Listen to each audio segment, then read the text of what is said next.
Chapter 42, A Bloody Massacre, Part 1. No announcement from Arthur. Warning.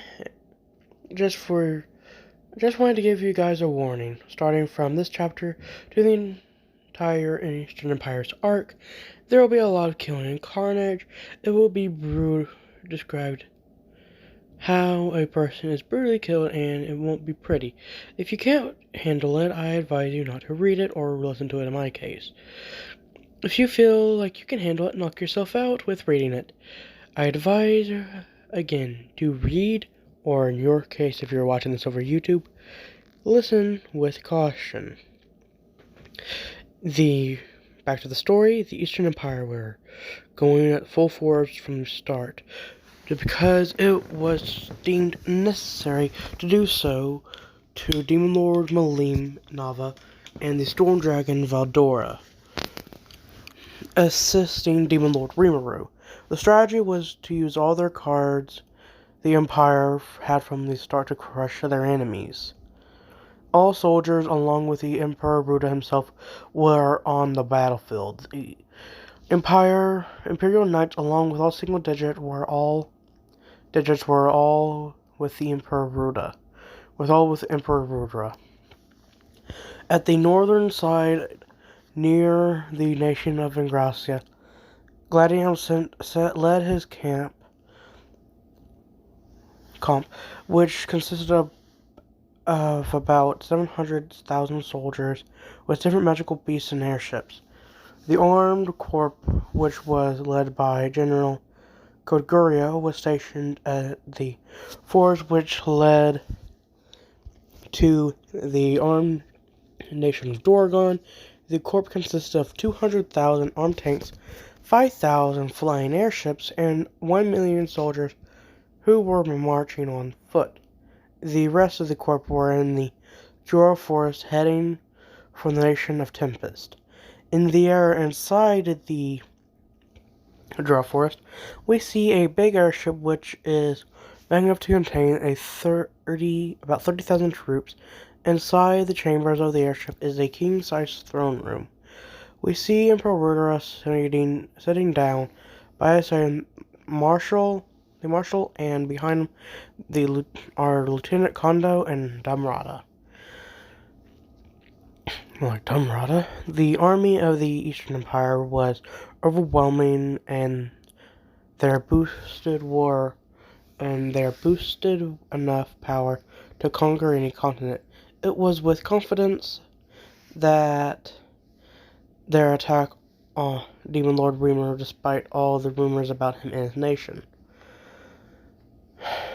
To them, Demon Lord Rimiru was nothing more than a weakling who was being protected by the influence of Storm Dragon Valdora and Demon Lord Milim Nava.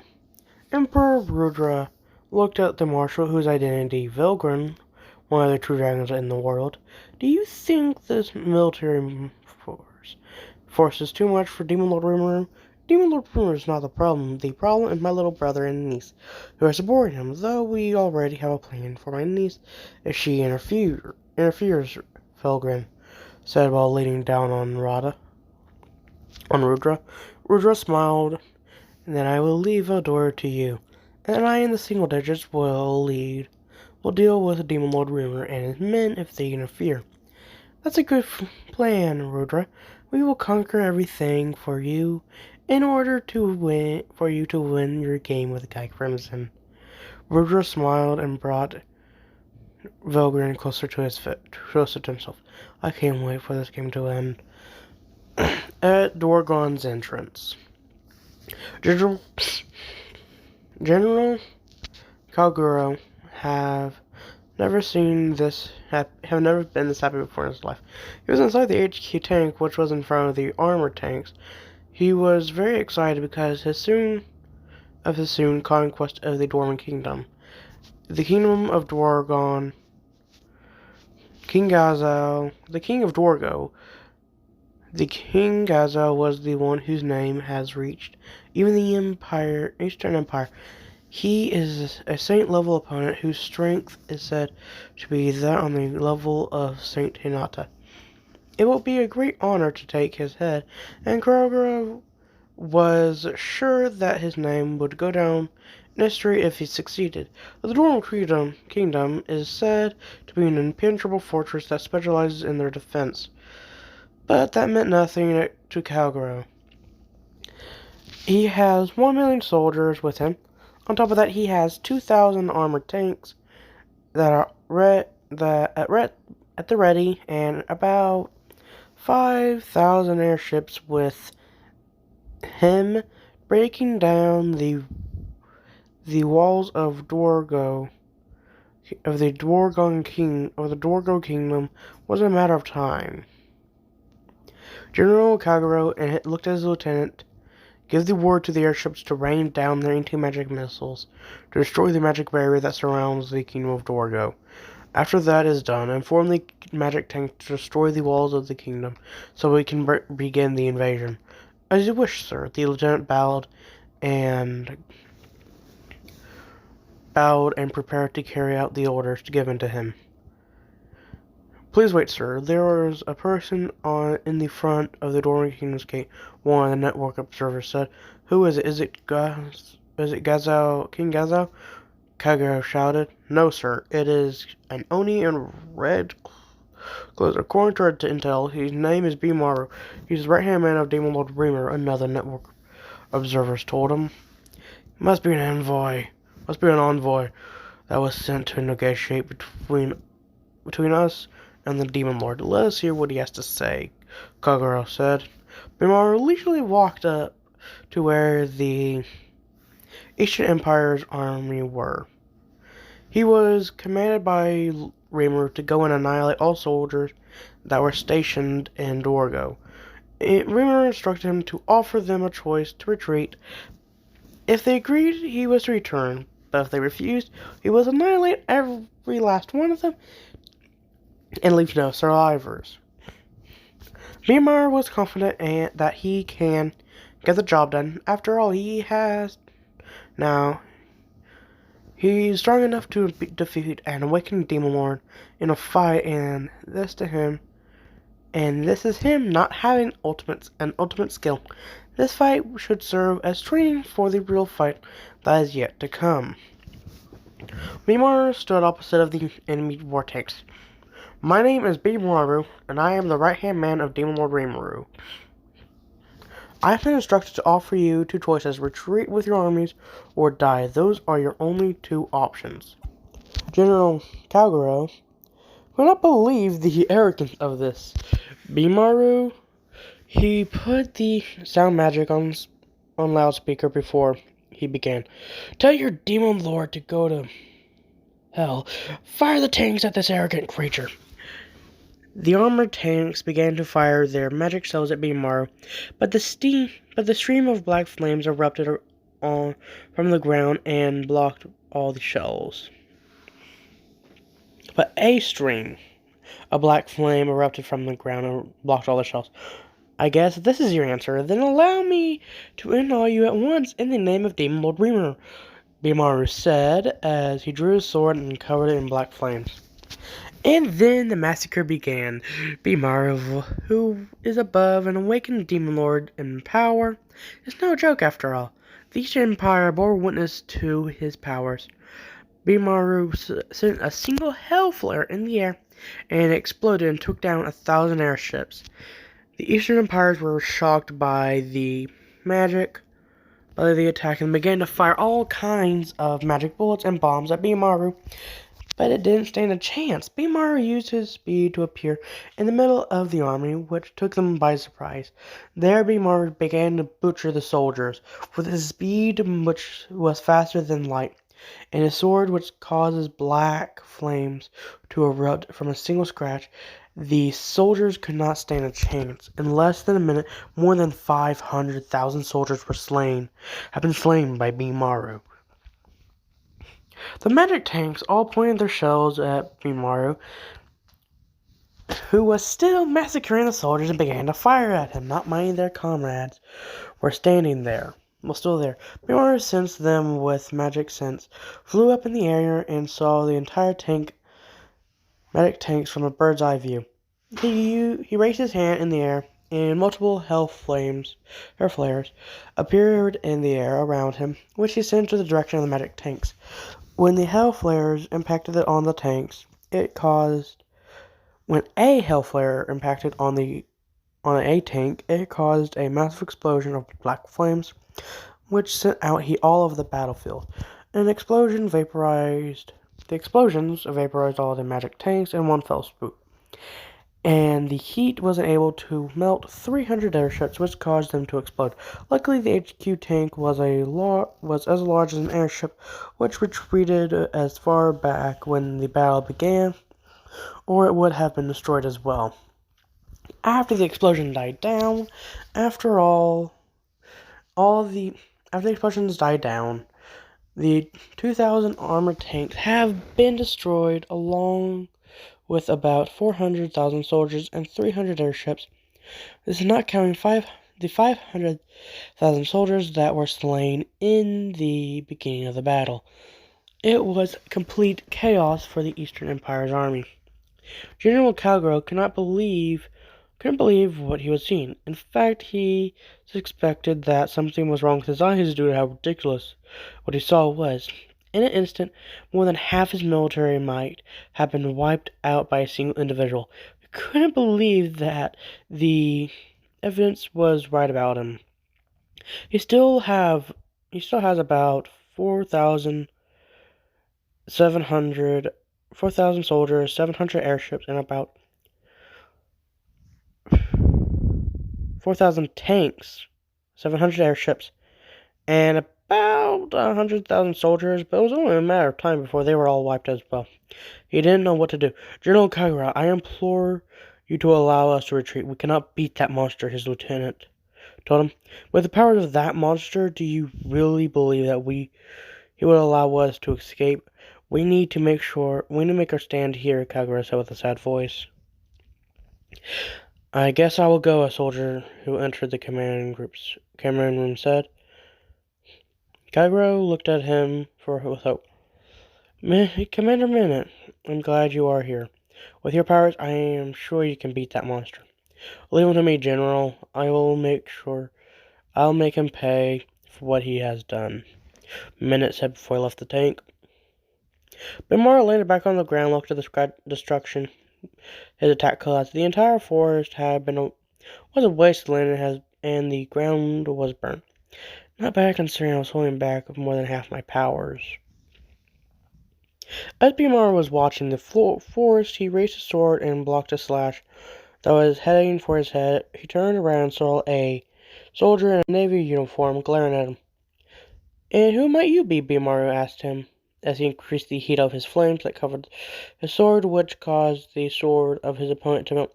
Minute saw this and jumped back while discarding his sword. Once in a safe distance, Minute looked at Bimar. My name is Minute, and I am the one who'll be taking your head. Is that so? Then show me what you've got with him, Bimar said while taunting him in a taunting way.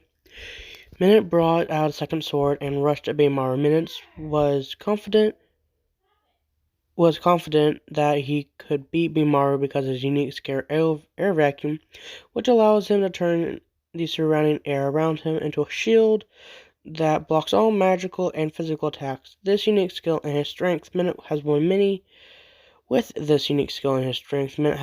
battles with different opponents who were all boasting about their strength. It was obvious why he won, since he has a power that could block all physical and magical based attacks of his opponents. This confidence is what made him challenge Bimar. Unfortunately, Bimar was not playing around this time. In an instant, Bimar disappeared and appeared in front of Minute, with his flaming sword. What followed after was the head of Minute falling on the ground, with his body being burnt to ash by black flames. That happened in an instant that Minute could not begin to comprehend how and why he died. Minute was fast, and it could be said to be compared to the speed of sound. But Bimar, whose speed has surpassed light by about 10 times, while holding back is way beyond the speed a person of Minutes level could follow. Not only that, it is true Minutes' unique skill can create an air vacuum that can block all forms of attack, but it was a bad matchup with Beimaru. Beimaru's flames burn hotter than the sun itself, and not only that, it can burn through anything, including abstract things like magic, light, spirits, concepts, or air, and with the right measures, it could even burn through time. Beimaru's flame works with his will. As long as Beimaru believes that his flames can burn through something, then his flames will react and reach the degree that will allow him to burn through that thing. And this is why Beimaru is one of the strongest subordinates of Rimiru. It is because, even though it is an only extra skill, his Hellflare can burn through any unique skill it encounters. With these reasons, Minut's defeat wasn't really that surprising. After all, Minute was slightly stronger than some Demon Lord, while Beimaru was stronger than an awakened Demon Lord. The difference between the two was like night and day. Beimaru looked at the floating airships that were still firing him. I guess this is the best time for me to try a move I've been practicing. On saying that, Beimaru raised his left hand in the air in the direction of the airships. He began squeezing his fingers in the middle of the airships, and the space began to warp and distort itself. The space was warping at a fast pace, and the distortion caused all the airships to squeeze in itself until all the airships were crushed and under the distorted space, which was caused by Beimaru. It was like space was crushing itself, which caused all the airships in that space to get crushed alongside it. Beimaru brought down his hand after confirming that all the airships were crushed. I guess I still need to practice this move if I want to be battle ready in the coming war. Do you know, Kagura was gobsmacked with a gobsmacked expression after witnessing the power of Beimaru, and this is the only right-hand man of Demon Lord Rimiru, and not the Demon Lord himself. We are finished. The Empire is finished. And General Kagura, we must flee before he comes for us next, the lieutenant shouted. And where are we going to run to? He told us that as much as we either retreat or die, he's making sure that none of us are left alive. Journal, we detected a massive concentration of magic that's heading our way. One of the network converters shouted in panic. Kagura looked up from his at the roof of his ship. I just hope that in the next fight, I won't be foolish to challenge any being beyond human comprehension. And the HQ tank, along with the remaining Empire soldiers, burned to ash thanks to Beimaru's Hellfire, which he fired at the remaining Empire soldiers. Beimaru used magic sense to check if they were all remaining, but confirmed that all Eastern Empire's soldiers have been wiped out, and he began to return to Tempest from the way he came, inside the control room of the Dorgo Kingdom. King Gazal, along with his ministers, could not believe what they just watched. Rin was kind of enough to install the same type of surveillance magic that he uses in Tempest. The one he installed for Gazal could only project all that it was happening in the territory of Dorgo, while the one in Tempest could be used in the entire west, north, and south continent.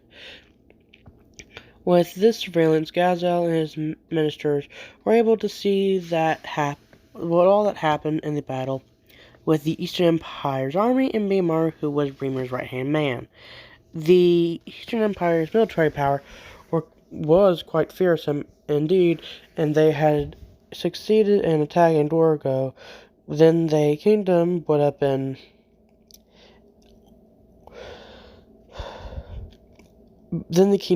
been doomed.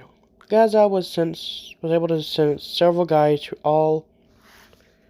all had powers that rivaled a Demon Lord, and some of them could even take on the 10 great saints of Luminous Voluptuous, excluding Saint Hinata, that guy who called himself Minute, had enough power to make him cautious. But all these powerful soldiers and powerful tanks with airships were destroyed by a one-sided fight against a single opponent. It was shocking that Gaza had to clean his eyes to make sure what he was seeing was not an illusion. I cannot believe it even when I saw it with my own eyes. That Majin's power is really out of this world, Jane, one of Gazal ministers said in a shocked look.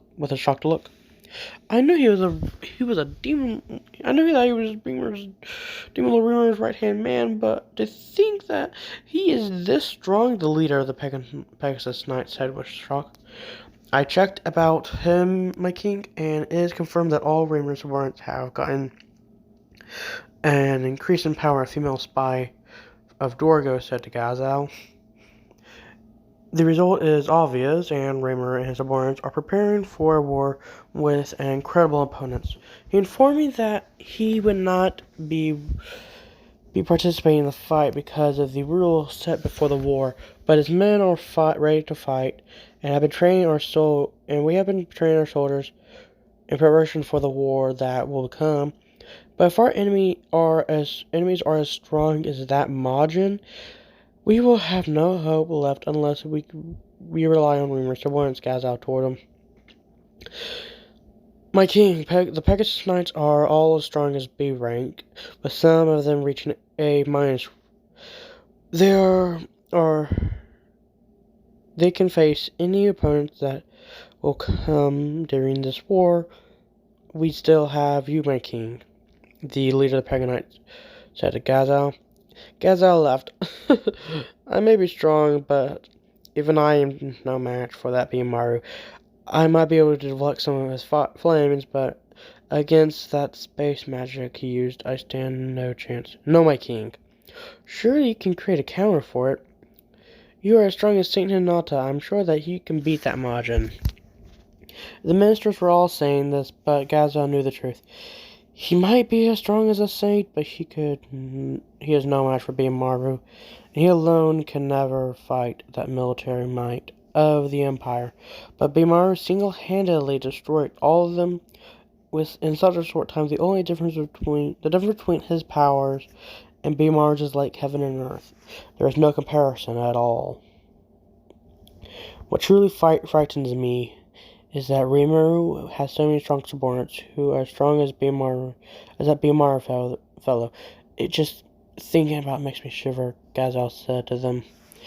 The ministers all kept quiet after hearing that.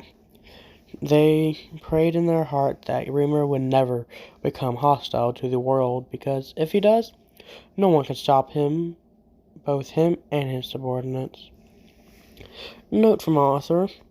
In this chapter, so much killing is done by Rimiru. This is because this Rimiru is looking very overpowered to me, and he could even give Demon Lord Rimiru a challenge. Tell me what you think about it in the comments. Quick question: which Rimiru do you think is stronger between the current light novel and the story's Rimiru? Tell me your thoughts in the comments. But that's all for this chapter. That's all for today's video. Don't forget to subscribe today to become one of my domestic listeners. Goodbye and peace out, everyone.